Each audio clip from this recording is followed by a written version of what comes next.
Yeah, like that one dude, this was years ago, who he shot this girl who she was holding a knife up like this, about to stab another girl. Oh, yeah, I know which one you're talking about. And then even like there was a cop standing there on the side, and LeBron James, of all people, posted a picture of the cop on his Twitter or something, and with the caption like "You're next" or something like that.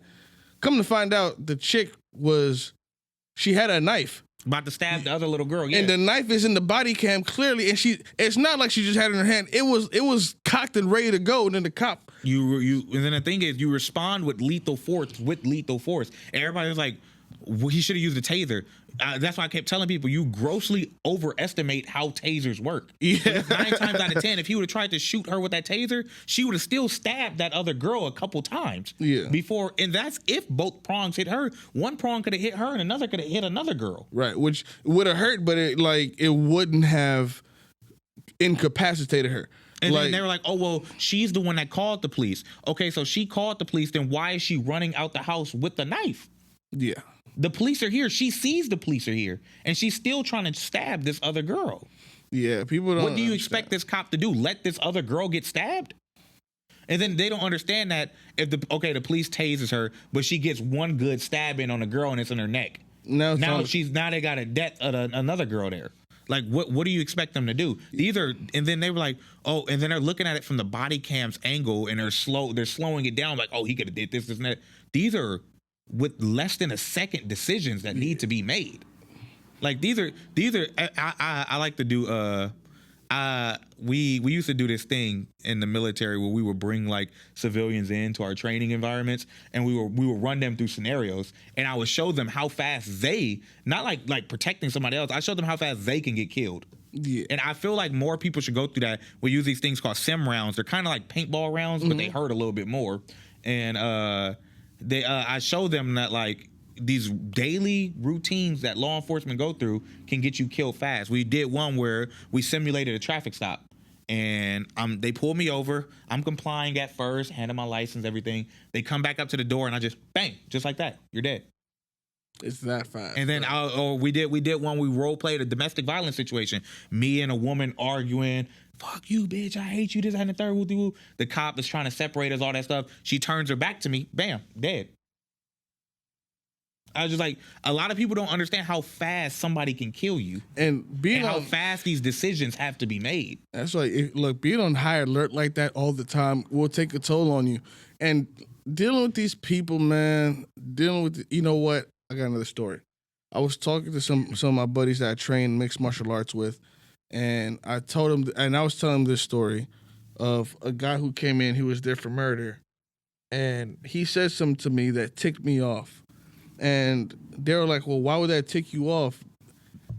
He was there for murder, a murder warrant, another Ramey warrant, so they knew. And it was, he stabbed his wife like 15 times, right? And so when we're feeding, we give him the food, and, you know, he doesn't like the food. And he was like, hey, man, could you give me a juice instead of milk? And also, I don't want to eat this because I'm vegetarian. And it ticked me the fuck off. And unless you've worked around inmates, they were like, "Why? Oh, just because he killed somebody?" They were like, "Because he killed somebody, he can't be a vegetarian." I'm like, I don't give a fuck if he's a vegetarian. You guys don't understand. You just killed somebody, and now you put your body in high regard, and you put animals in high regard. But you just took another human life, a human that respected you. Now, I didn't treat him poorly. It's my job. So I went and got him a vegetarian meal. But like when I was just venting to my buddies, I was telling them like, I don't know why it bothered me so much. He was like, hey man, I can't eat this. I'm a vegetarian. You understand it though, right? Yeah, it would have pissed me all the way off. I would have been like, nigga, what? You know what? I don't give up. But then I get what you, but that's the thing with law enforcement. You still, I've been in situations where I've been in shootouts with people, and when they surrender, all them heightened emotions that I have, I've been like fights with people, I have to stop. And I have to I was just in a fight for my life. But now since they surrendered, I have to stop and be cool guy again. And you have to, You have to treat the murderer and the rapist the same way you treat the guy that stole chicken out of out of Walmart or something. You have to treat them the same, and that does take a toll on you. That's why you take psychological evaluations.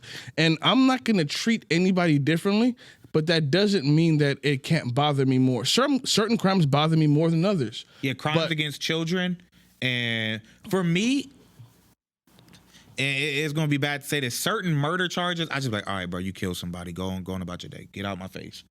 But crimes against children, rapists, and I think those are the main ones for me. Crimes against children, rape. I just despise them. Yeah. Now murder. Maybe it's because I've dealt with a lot of people that murder people. There was a dude in the military who stabbed his wife 20 times because he caught her cheating.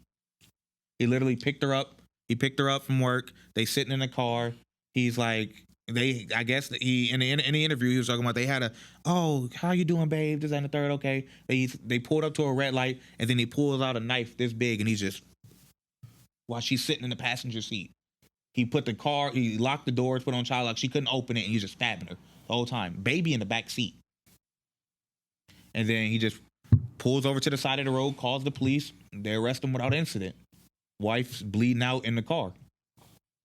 So it's just like, then you deal with murder so much that it's just like you're a despicable human being, but at the end of the day, I don't care. Get out my face. You gotta treat them like everybody else. Yeah, though. Children. It's hard for me to treat people that do things to children and rapists like regular human beings. That's why I can't. I always ask like my coworkers and stuff. Like if I got to do the subject interview, I ask somebody else if they can do it for me.